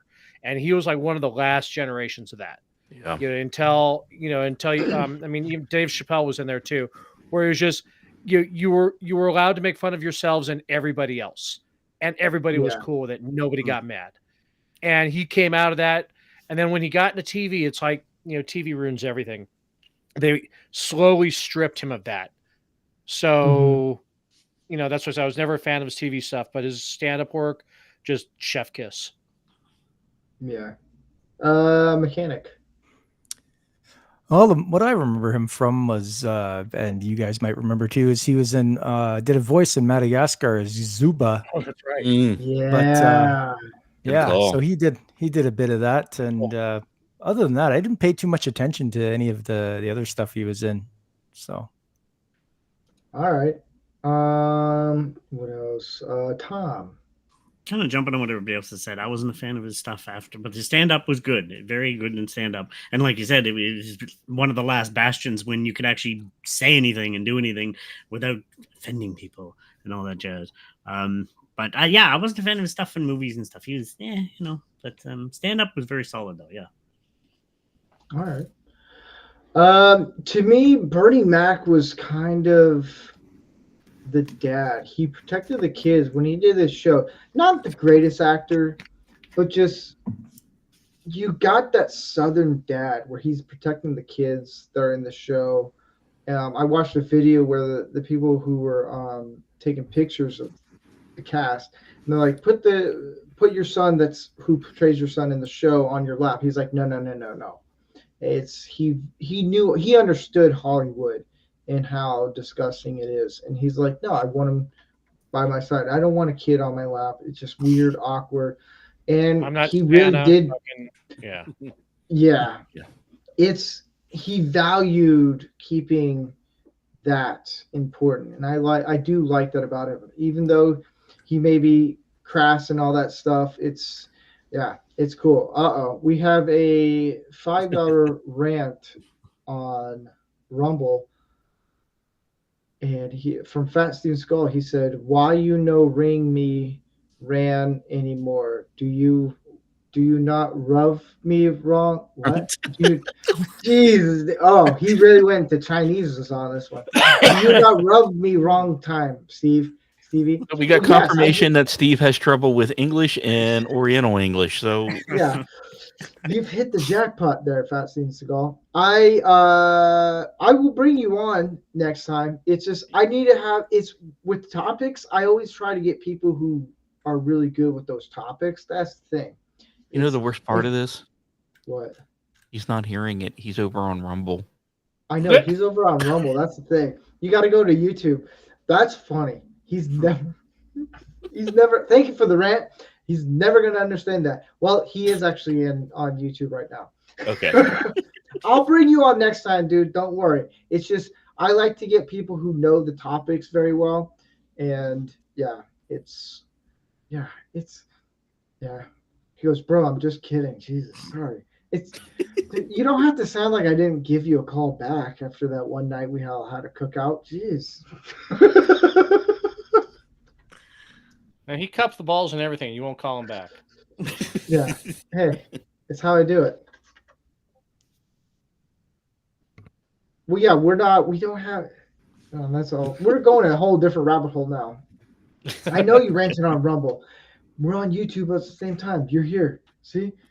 All right. Okay, here's the last one. Cat Williams.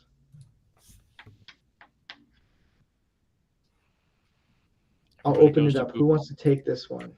Who wants to take this one first? I'll jump in. Okay. And I'm going to preface it with, I know nothing about the man. I know nothing about his career. I know nothing about what he's ever been in. That said, I have seen his name pop up more in my YouTube algorithms for ranting and pissing all over Hollywood. And I have watched a few of those. And if the dude is telling the truth, holy fudge. And bravo to him if he is telling the truth. Yeah. Mechanic. To be honest, I have to pass because I do not know who that person is at all. That's okay. No. Tom, do you know who? I know you're in Canada. Do you know who? I know who he is, but I like. They did the After Friday films, but they weren't that good. He's not bad, but I don't. Besides that, I've seen him around and heard his name, but I don't know much about him. And all right. Nothing's as good as the original Friday movie. Never. No. All right. Ordy. Yeah, I'm not gonna lie. I fired up the Google machine and never heard of him, but he was on the Boondocks, so he's got to be a good cat. All right. He did VO on the Boondocks, so the thing about Cat Williams is I just recently got into a stand-up. He's a pretty funny dude. He has a special coming out on Netflix. Not that I'm supporting Netflix or anything. Hashtag not no sponsor.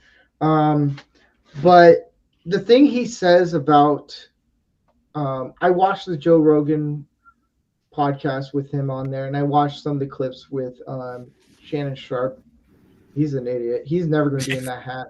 He's never that dude. Neither is Stephen A. Smith. Two of them numbskulls. Yeah. What Cat Williams does talk about Hollywood is 100% true. Jeff, it's why he's not as big. It's because he didn't drink the Kool-Aid of that Hollywood presents you. And I know a few people that have drank that Kool-Aid, and I don't talk to them for obvious reasons because they're wackadoodles now. But that's an actual clinical term, by the way. Yes. It is? No, I'm just fucking with you. I was like, wow, I could have gone. I was like, wow, all right, cool. I just thought that was a Southern slang for you're crazy. But Cat Williams standing up for what's right. Yeah. Whatever he believes in, I don't know. I don't know his political views. I don't even care. Just the fact that he's standing up. You could be a liberal and stand up for the right things, which is rare. That's a unicorn. Never happens. But if it does, I'm going to support you because, hey, you're standing up for what's right. That's the thing. I don't care what your political views are as long as you're standing up for the right thing.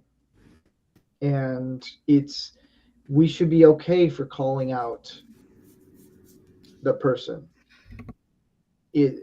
Political views and religion or whatever it is that's not important. It's what is important is how are you going to stand up for what you know is right, whether people are going to be against. I know we don't typically talk politics, but it's one of the reasons John Fetterman, of all people, is getting some praise. Yeah. Because he's standing up for what is actually right. And it doesn't matter left, right, center. He's on point for one or two subjects, and it scares the fuck out of me that he could be that brain dead and I'll be right. But yeah. You know, right? But when people are right, you know,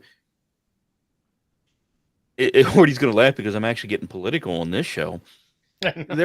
There was a time when Obama was president when he made a comment about how DC schools closed because there was like half an inch or an inch of snow on the ground. And his comment was like, if this was Chicago, kids would still be going to school. I love that comment. Because it was right. It was accurate. When you're right and you're accurate, it doesn't matter where it comes from. Yeah, for me, you're right. I may not be the biggest Obama fan, but like I would have made the same comment living in Nebraska, really? An inch? Like, do you want a tissue with that? Like, it was less than a foot. Like, California Sierras are like, what, 2 feet, and they don't have the buses to get? Come on. Right. Walk. Right. But the kids in Northern California, they'll still go to school because they're used to it. Now, if LA did, oh, hell breaks loose. Like, what's this white stuff? You're gonna have like Mark Hamill snort the snow because he probably has never seen snow and he thinks it's cocaine. It's like, buddy, you are way off. I've never had anybody ruin franchises for me more than him. I really want my money back on Star Citizen. I swear to fucking God. I want my brain to be wiped out of that memory of Star Wars now. But the whole screeching about Anchorhead and power converters was actually him, not like acting a whiny little bitch, but actually being a whiny little bitch. That's where Rey gets her. That's the only closest thing of Skywalker she gets is of Luke acting like a bitch. He almost managed single-handedly to outdo Kevin Conroy and Arlene Sorkin to make me hate the Batman animated series. Yeah, I kind of hate it already because it's just his face. That's all I see is his face in his pajamas, crisscross applesauce. Ugh. But before we close out, I will explain the tri-tip that I cook. Oh, they're not going to do mine. Well, okay, yeah, you'll do yours. It's okay. Calm down. Tri-tip Carnitas. battle No. royale. Oh no. Okay, so Fat Steven Seagal did another rant. I guess you can do rants while Rumble is still on haywire. Michael Obama was the shiznit best roll of a quarters in town. Okay, that's awesome. I actually read that's the See, best quarterback in town, and then I had to take a double take. I know. I almost said quarterback because I'm thinking NFL. But yeah, we'll get to your tri-tip also. So how I cook mine is you can do it in two different ways. Is I do the oven at 270 degrees. You can do 275, 270, and then you get the tri-tip at 130. You can go to 131, but don't go past it. Then you sear it on a cast iron, and you just let it sit. You can actually sear it first and then put it in the oven, or you can broil it and then sear it. And broiling it takes probably about like maybe 30, 40 minutes. And then in the oven, it takes probably about 2 hours. But yeah, it's a slow cook, high temp. Oh man, it's candy. And when you cut into it, it looks purple. Don't worry. You're fine. Yeah, you're fine. So how do you cook a tri-tip there, Orty? All right. So what I'll do is I'll do a rub, like salt, pepper, garlic, cayenne, rosemary, put it in the fridge for about 4 hours, pull it out, and then I do a red vinegar Dijon mustard and slather it in that. I'll put it on a cast iron grill pan and sear all the sides, and then put it in the oven at 425 for 30 minutes. And then bring it out and tent it for 15. You get, like you said, though, can't have that internal temperature above 130. And then you tent it, let it cook in its own for 15 minutes, seal those juices in. Ooh, doggy. That's. I don't want a tri-tip. I need a cow. I would fucking wreck. I think I'm actually gonna buy a cow, and whatever farm ranch it's at, and then I think I'm gonna do that. I think it's like $2,000. Yeah, half a cows are really good to get, and especially if you get the butcher to cut them up. Yeah, but I want to thank Tom, Jeff, Orty, Mechanic for being on. I just like cooking is always fun. It brings out the fun humor of things. We're not so uptight. We're not talking about downers. It's a lot of fun because the stories we talk about, and then we get to bust each other's balls about carne asada sushi. Dude, I'm still wrapping my head around that one. That one really baffles me. Like it's been 20 years, it still baffles me. It's an emotional level for me. On a fundamental spiritual level, I wonder how that happened. Oh man. And on it, if you don't mind, I find it cathartic too. Like when you listen to book, I listen to podcasts like Smart Wrestling Fan. I'll put it on, and I just get into a zone and cook, and it's relaxing. It's just very cathartic. I put on action movies like John Wick, and then I'll cook. Yeah. Hopefully not dog meat. Dog meat. What is this, North Dakota? Thank you, Orty, for that follow-up. But thank you guys, everyone. In the chat, sorry about Rumble acting up. I don't know what the issue is there. I know they've been doing a lot of updates, and so I know they're trying a lot of new things, so I think that's what it is. But we will be back here next week. I have no idea what the topic will be. Something fun. But if you want to get updates on the topics, usually Friday is when I start giving out the topics of what we're going to do. And you can find it out at Not rancorsteve on X. And yeah, we will be here same day, same time. And it's a whole lot of fun. On that note, we have to let the great Mr. President Trump give the send out. I'm always late on this one. I don't know why, but I'm always am. If I can find it, here it is. On that note, guys, you guys have a great weekend. I don't know if I'll do a Lego build this weekend. Not sure, but I'll see you guys next week. And we say bye-bye. Bye-bye.